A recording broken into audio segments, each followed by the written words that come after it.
Hello, everyone. I'm currently on my friend's porch. I'm not home right now recording this, so there's some belligerent blue jays making a lot of noise and a bunch of cars passing by, so bear with me on that. But today I want to talk about, and in upcoming videos, I want to talk about and focus on what feminists and women react defensively to. Particularly, what actions do men take that compel women and feminists to take retaliatory action? What offends them? Whether this retaliatory action be of the legal or social variety. What I want to do with this particular video is to examine specific instances in which feminists attempt to interfere in contractual arrangements between individuals to see whether or not feminists actually support and advocate women like I say they do. That is, being a perpetual advocacy machine for the Western woman and for women at large. I want to bring up the famous Baby M case that happened in 1986 in New Jersey as an example of this, and I'm just going to read to you briefly the Wikipedia excerpt from the description of the case. It says, quote, Baby M was a custody case that became the first American court ruling on the validity of surrogacy. William Stern and his wife, Elizabeth Stern, entered into a surrogacy arrangement with Mary Beth Whitehead, whom they found through a newspaper advertisement. According to the agreement, Mary Beth Whitehead would be inseminated with William Stern's sperm, making her a traditional as opposed to a gestational surrogate.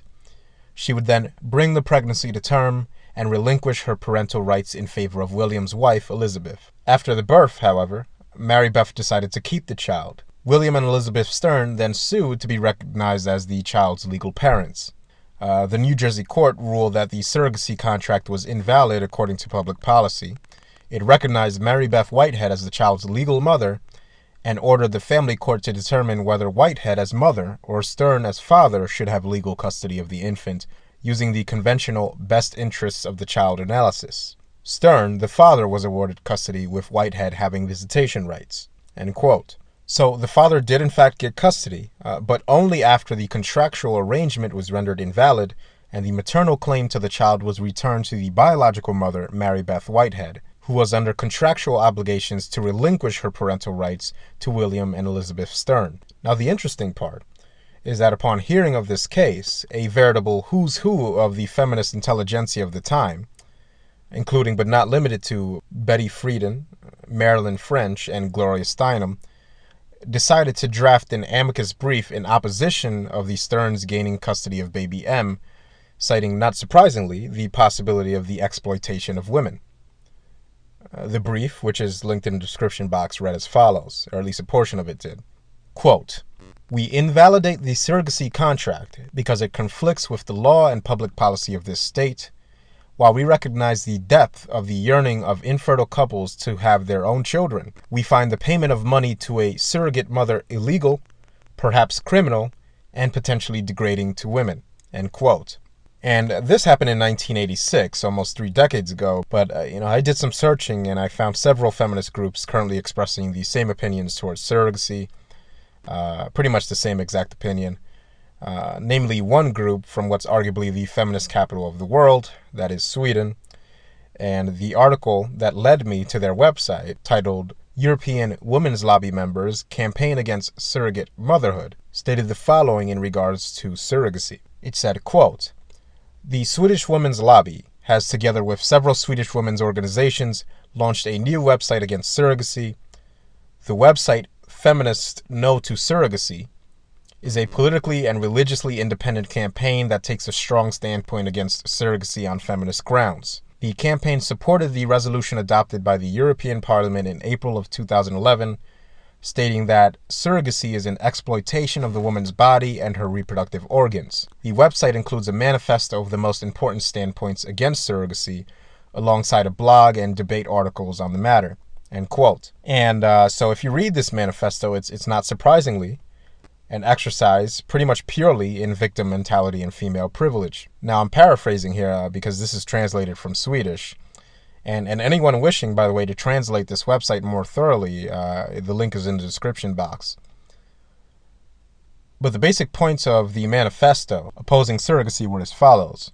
It mentions the right to abortion, and I can only assume that the reason for doing so is to imply that a surrogacy contract with some sort of non-abortion clause is an infringement on a woman's right to control over her own body. This, of course, is not applicable since nobody's going to strap a woman in one of these contracts down to a table and force her to give birth. She will have the option to abort the baby, but if she does, what will most likely happen is a financial penalty will be exacted on her. It's exactly the same thing as when a TV star has to sign a contract to not give away the details or content of a show before each episode airs. This is far from a violation of his or her free speech, but an agreement between two consenting parties to not discuss it. A contractually binding agreement. If he breaks this agreement, then he is penalized financially for doing so. The manifesto continues by making the point that, quote, women are not containers and children are not commodities, end quote. And then further down, it continues by saying, no one has a right to children, but children do have a right to their parents. You know, the sheer audacity of such a comment coming from a feminist organization is just staggering, really. Feminists and women at large are more than happy to use divorce laws to treat children as nothing more than commodities and assets to be divvied up like poker chips and to be used as leverage to deny these children their right to their fathers. And then the fact that they can sit back and say that children have a right to their parents. I mean, how many divorcing women are currently, pretty much in every Western country of the world, depriving a child's right to see their father every single day? You see, it's instances like this that prove to me that feminism is, as I've said all along, nothing more than an advocacy machine for women. Women keep the votes flowing. They are the medium by which millions of dollars in government aid can be extracted. They are the raw material for the victimhood industrial complex. And feminists provide to women protection and a get-out-of-obligation-free card for all of female society. The goal is simple, really, when you look at it. Feminists do not want men to minimize the control women have over the child-making process. Somebody must provide for women at all levels of society and in all facets of society. And if you're a man of sufficient financial means who is interested in what's quite literally, let's face it, renting out a woman's womb, you will be legislated against by multiple political entities acting on behalf of the female gender. Now, for the man interested in such an arrangement, certain inherent benefits to doing so become immediately apparent. You can potentially sidestep what will amount to at least 18 years of providing for a wife, also known in the manosphere as an adult child, that's included in the total cost of having children by impregnating a woman anywhere in the Western world. There's simply no way around it. If you impregnate a woman here in the Western world, she will have at least 2 decades of financial leverage against you, and if she wishes to use that leverage, she can take one of either two paths. She can rely on the cultural expectation for the man to be the breadwinner of the household, rendering her completely financially dependent on you.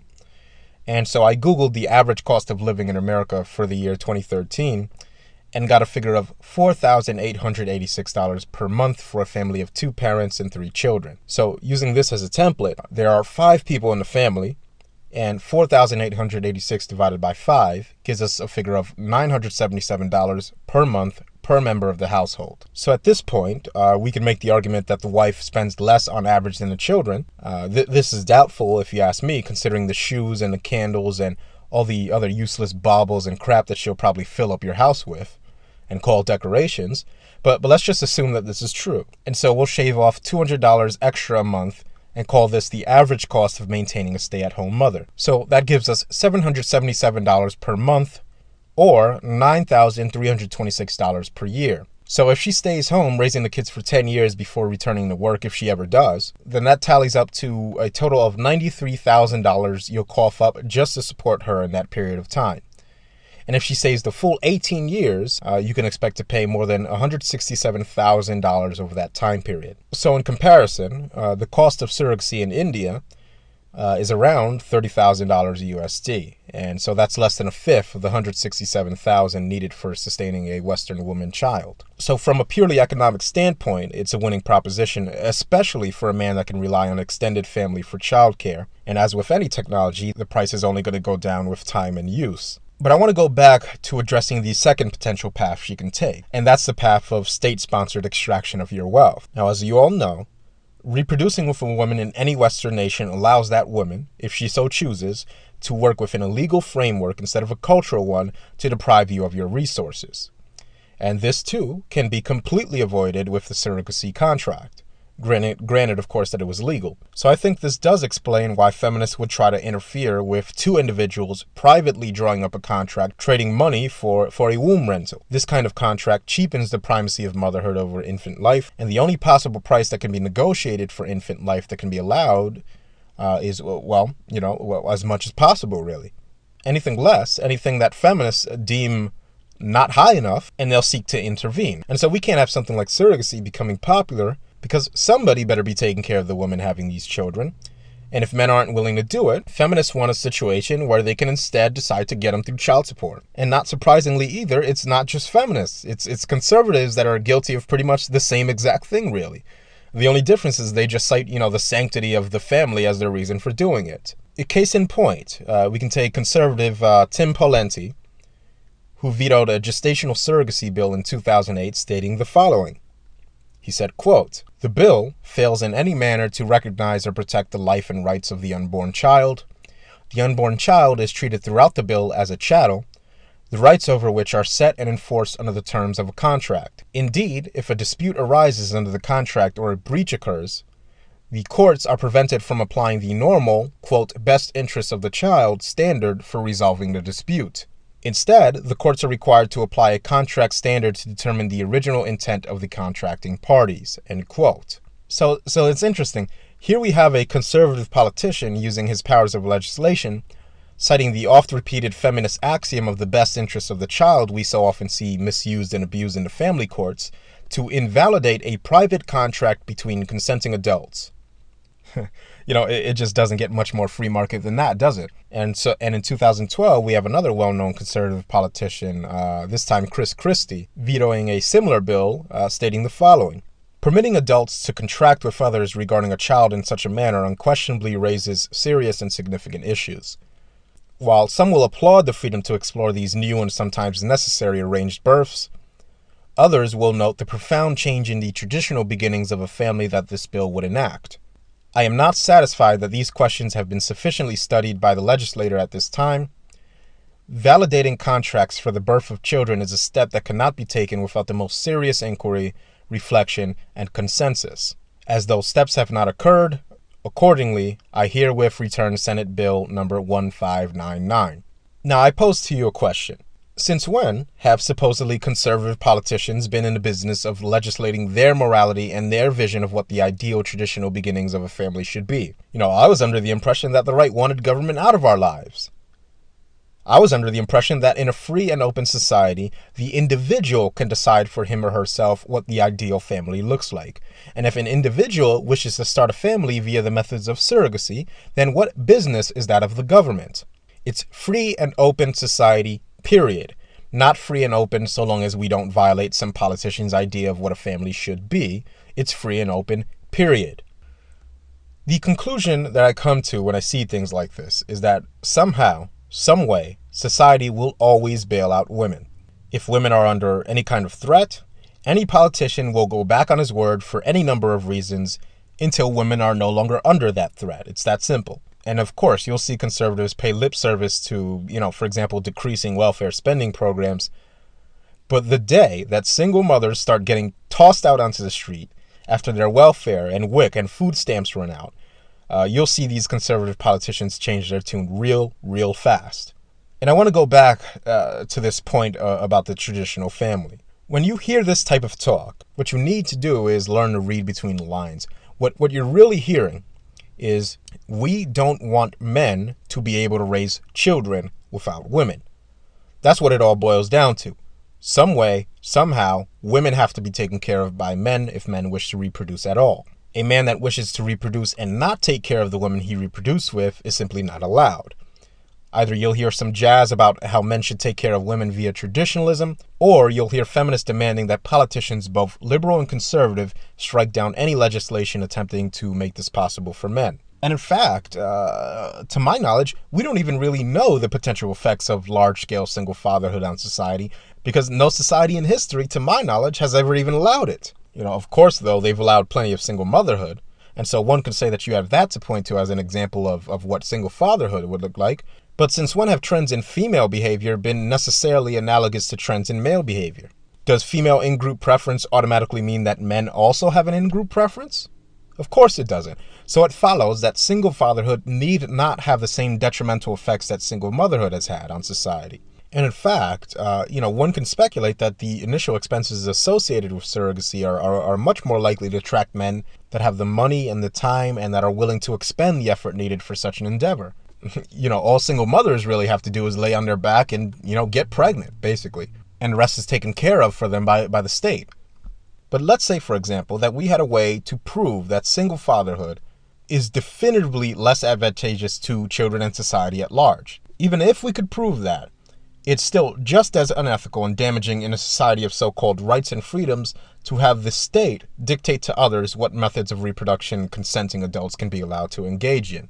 So we can extrapolate certain answers to questions that a lot of men's rights activists have put forth before by looking at how feminists react to what is essentially a form of legal paternal surrender that benefits both men and women, as far as I can see, but that feminists interpret as only benefiting men. It shows us that if we ever want to get the concept of legal paternal surrender off the ground, we have a very, very long fight ahead of us, and feminists, and not only feminists, but feminists and conservatives will move to block the progression of such a legislation ever passing into law.